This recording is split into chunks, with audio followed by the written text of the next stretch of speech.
Friends, मैं अपर्णा सिंह मधुर ज्ञान channel के माध्यम से आपसे बात कर रही हूँ। हम लोग एक दिन ब्लड पढ़े थे, उसके कुछ पार्ट्स ही पढ़े थे, उसमें से आगे हम कंटिन्यू करते हैं। पहले कुछ पॉइंट हम नोट करते हैं। ब्लड का पीएच मान, ब्लड का पीएच मान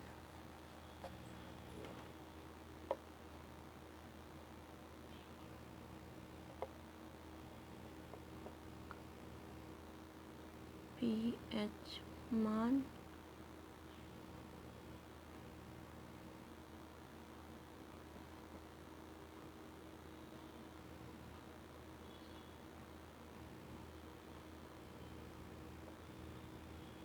7.5 होता है।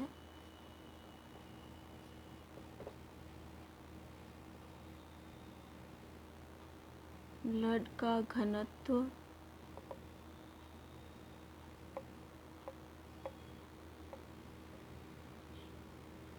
1.04 से 1.06 होता है और ब्लड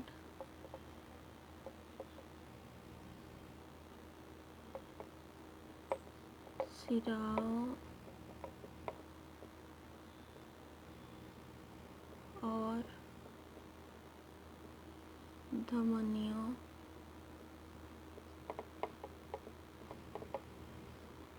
के माध्यम से हमारे शरीर में फ्लो करता है।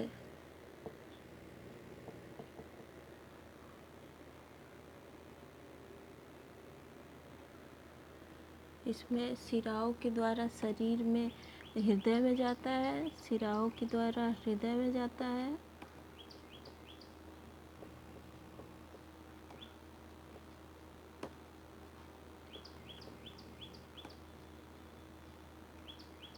हृदय में अशुद्ध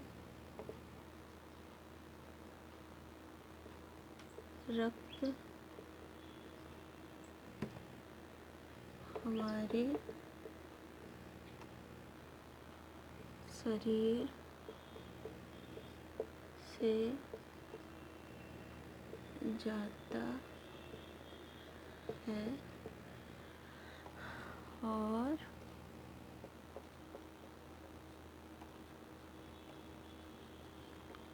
धमनियों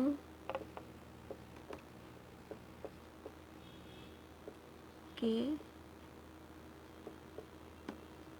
माध्यम से पूरे शरीर में शुद्ध रक्त वापस फ्लो करता है। ये तो हो गई इम्पोर्टेंट बातें कि रक्त जो है सिराओं के माध्यम से, जो अशुद्ध रक्त है वो पूरे शरीर से खींच के हृदय में ले जाता है और धमनियों के माध्यम से वापस से शुद्ध करके पूरे शरीर में फ्लो करता है। आते हैं ब्लड के टाइप्स देखते हैं। ब्लड के 2 टाइप्स होते हैं, एक प्लाज्मा और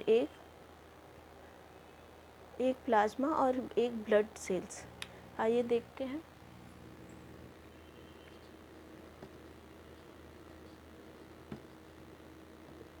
Two types of blood,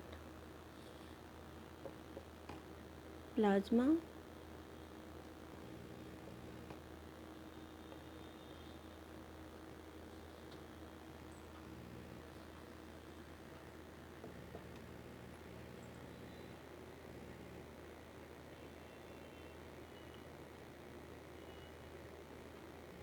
इसको रक्ताणु भी कहते हैं।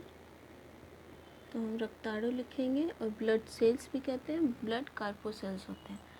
प्लाज्मा जो है कि रक्त में 55% होती है, और जो रक्ताणु होते हैं वो ब्लड सेल्स होते हैं वो 45% होते हैं।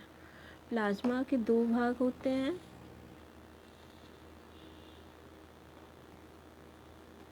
एक तो होता है जल और एक होता है अन्य पदार्थ। अन्य पदार्थ, जल जो है 90% होता है, अन्य पदार्थ 10% होता है। इस अन्य पदार्थ में तीन चीज़ें आती हैं। इसमें एक तो हो गया प्रोटीन, दूसरा हो गया कार्बनिक पदार्थ,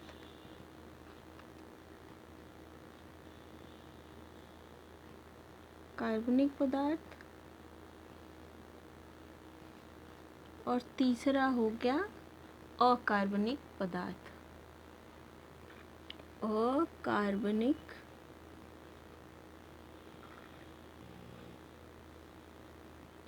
पदार्थ, ठीक है। अब हम लोग इसके अंदर देखते हैं। प्रोटीन में आ गया आपका ग्लोब्यूलिन,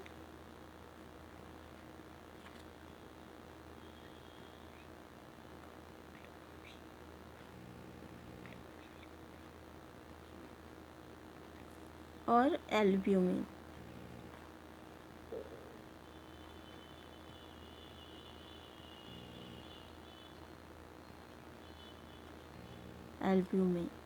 इसमें अकार्बनिक पदार्थ में आते हैं आपका हो गया एंजाइम्स,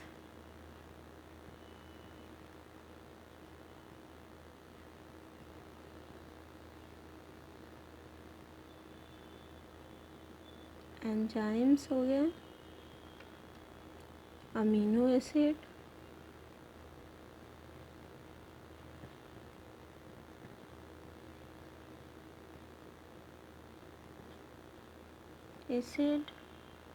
और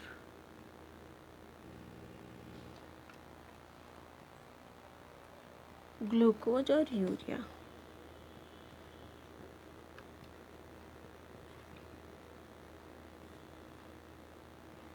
ये हो गया यूरिया। अब इसमें आते हैं अकार्बनिक पदार्थ में आते हैं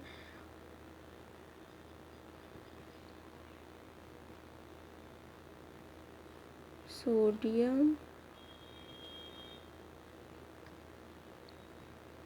बाइकार्बोनेट,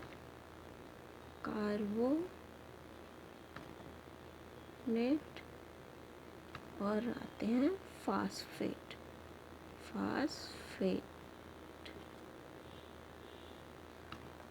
ग्लोब्यूलिन,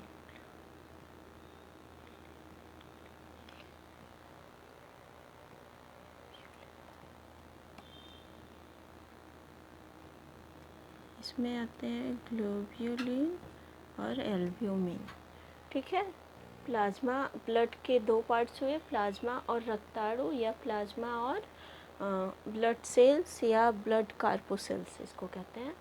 और प्लाज्मा 55%, रक्ताणु 45%। प्लाज्मा के दो भाग होते हैं, एक तो जल होता है, एक अन्य पदार्थ। अन्य पदार्थ में ये तीन आते हैं, प्रोटीन, कार्बनिक पदार्थ और अकार्बनिक पदार्थ। जल इसमें 90% होता है, अन्य पदार्थ 10% होता है। फिर हमने ये कर दिया। फिर आइए देखते हैं रक्ताणु या ब्लड कार्पोसेल्स कितने प्रकार के होते हैं। तो ये भी 3 प्रकार के होते हैं।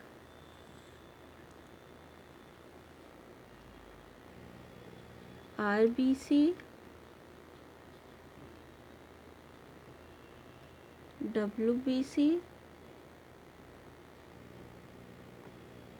WBC and platelets।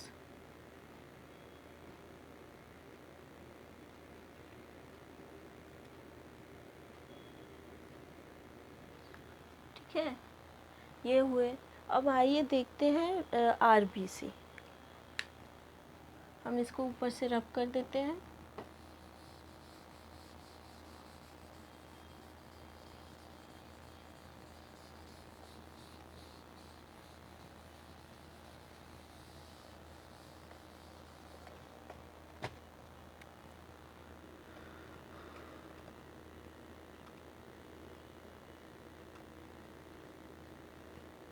बहुत ही इम्पोर्टेंट टॉपिक है, इसे ध्यान से देखिए। और ये हर एग्ज़ाम में पूछता है, ऐसा ही नहीं कि केवल होम साइंस के नेट में ही पूछता है, ये टेट, SPL, शिक्षक भर्ती हो गया, सब में पूछता है। तो हम लोग RBCs देखेंगे।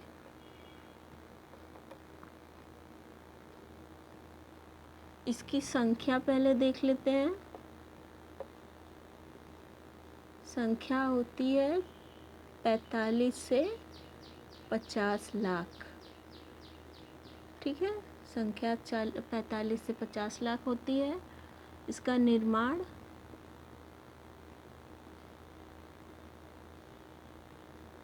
बोन मैरो में होता है।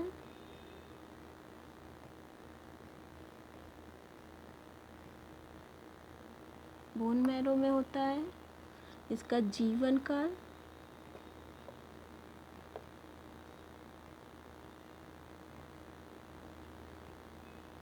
जीवन काल 80 से 120 दिन होता है।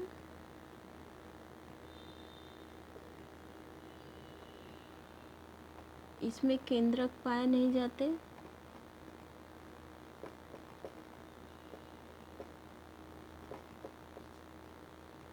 केंद्रक विहीन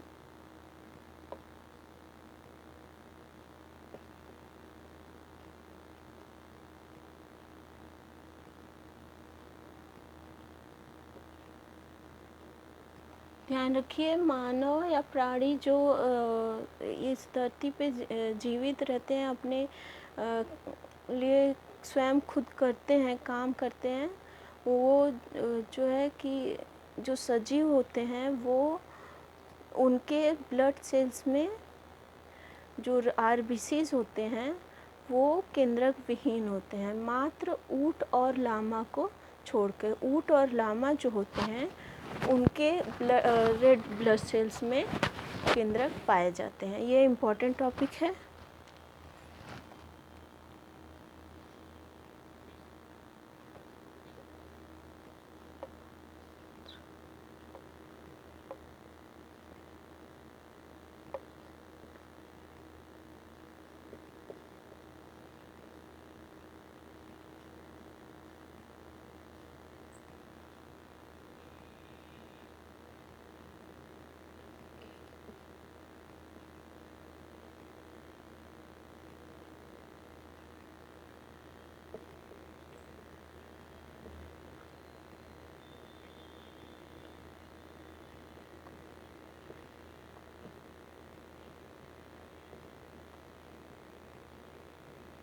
इसकी मृत्यु जो है, जो RBC है उसकी मृत्यु जो है स्प्लेन में होती है, उसको प्लिया भी कहते हैं।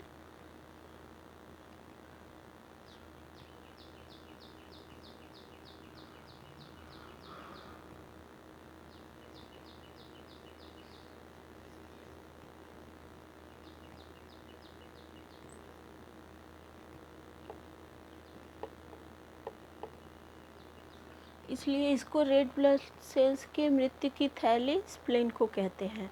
आगे चलते हैं, WBC देखते हैं।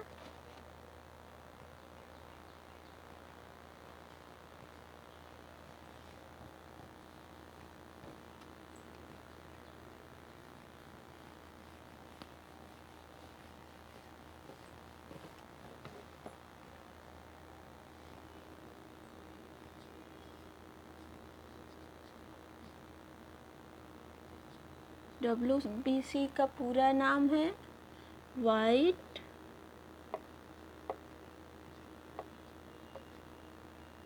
ब्लड